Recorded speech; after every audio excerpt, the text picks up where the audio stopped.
runtii farxad bay ii tahay inaan ka soo qayb galno xafladdan lagu daafurayo saamisiinta shacabweynaha reer Puntland ee shirkadda isgaarsiinta Somtel. Sidaan wada dareemayno shirkadda Somtel oo ka mid ah Dahabshiil Group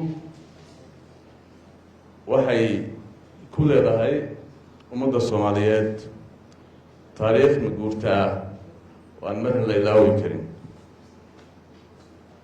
xilligii burburka kadib waxay runtii muujisay dadaal iyo hufnaan ay bulshada qaybaheeda oo dhan ugu shaqaynaysay, ha noqoto ganacsatada iyo shacabweynaha intiisa kale. waxay runtii kaalin guula ka qaadatay inay ummadda Soomaaliyeed is-aaminaan, waxay isku darsadaan, wax wadaagi karaan inta badan. saan wada dareemayno qof jooga daafaha adduunka ayaa laga yaabaa inuu qof dalka gudihiisa jooga uu lacag u soo dirayay oo shaqadii doorkii dowladnimadu markuu meesha ka baxay ayna ahayd Dahabshiil runtii shirkadaha ugu mudan ee arrintaa ka qayb qaatay. waxay runtii door weyn ka qaadatay garab istaagga ummadda Soomaaliyeed baahiyahooda, ha noqoto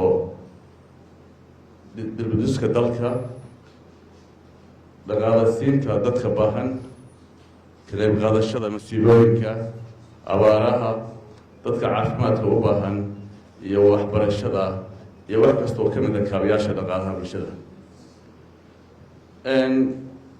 maantana runtii waxa ay fursad inoo siiyeen inay bulshada u soo bandhigaan shirkadda Somtel oo muddo badan shaqo badan soo haystay, maanta in laga wada faa'iidaysto oo qof kasta hantiila ka noqdo.